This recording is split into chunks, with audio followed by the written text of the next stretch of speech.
Is it hard training for something that feels so far away? You're training for something. Your goal is in 2 years' time or 4 years' time.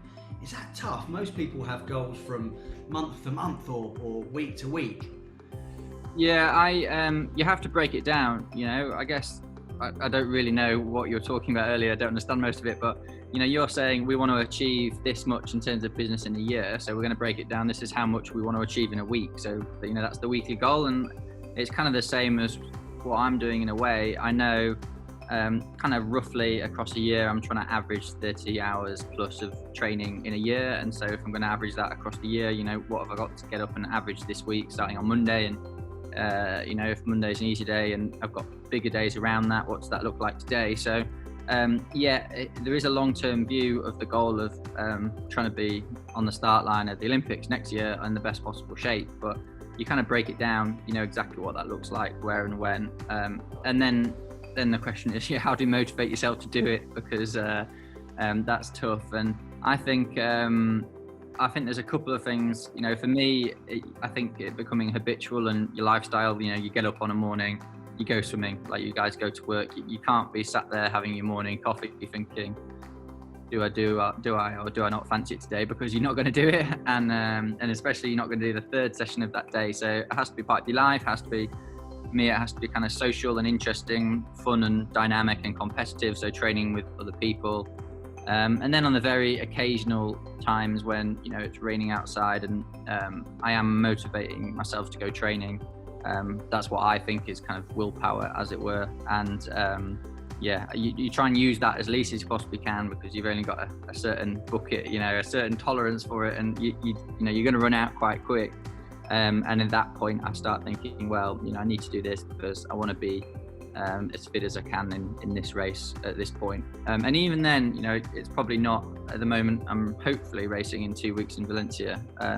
So the goals tend to be a bit closer than something you're looking at, purposely that's in a year's time.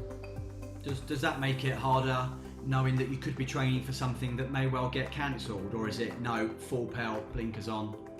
Yeah, well, you try and I've tried to kind of not think about it and just think absolutely it is going to be on, and it looked really promising actually until yesterday, and I heard there's more like lockdown restrictions in Spain. So it has been difficult. This year has been tough like that, but when all the lockdown kind of happened initially, and obviously the Olympics got postponed, and Johnny and me were actually both away training in the States and came home. It was kind of like, right, there might actually be a race in 2 months' time here. None of us knew at the time. It seems naive now, but there might have been, or there might be a race in 6 months' time, or it might be till next year. So for me, my kind of tactic for that was, right, I'm gonna have a schedule, kind of a routine that I can do week in, week out, that is sustainable and will leave me kind of 80%, 90% race fit, but I can still be doing this in 6 months' time if I need to be, or 12 months' time if I really need to be.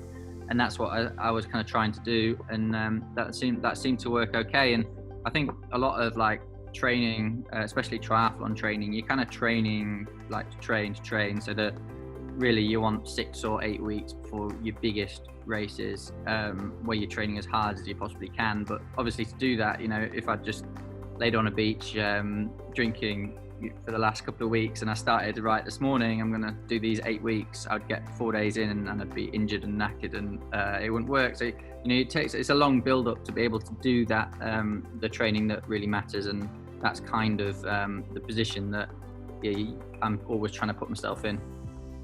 We've got some great questions coming in the chat, so I'll try and read them out to you. There's millions coming through, if you can imagine, so I'll pick the best ones. Tom Griffin is one of our managers. He's in Marbella. He's quite a good recruiter, Alistair, and he says, how are you using your finance degree? I've heard Marbella is nice when you retire from sport. Would you like to utilise that a bit more? Sounds lovely. I've been to Marbella a few times. I did a race there actually last year, did the half Ironman. And how do I use my finance degree? A little bit. I do a bit of investing myself, and generally interested in it. So use it a little bit. But Marbella sounds good. Let's stay in touch. Is there a plan for after sport? Can you see yourself doing something else, or will you go into coaching? Or yeah, I'll definitely do something else. I change. Some mornings I wake up and I'm like, nah, I actually don't want to do that much. I just really enjoy doing exercise for the fun of it, you know, because I spent a lifetime doing exercise. To be as fit as possible, actually, it'd be nice just to go out and ride my bike for fun. And other mornings I wake up and think, no, I'd love to, you know, achieve in another, a different kind of environment away from sport and do something completely different. So I think I'm the kind of person who definitely can't do nothing. So I'll be doing something for sure. And I kind of do lots of little bits on the side now anyway. So hopefully I'll have a various options and interesting things to do. Please do subscribe, hit the button.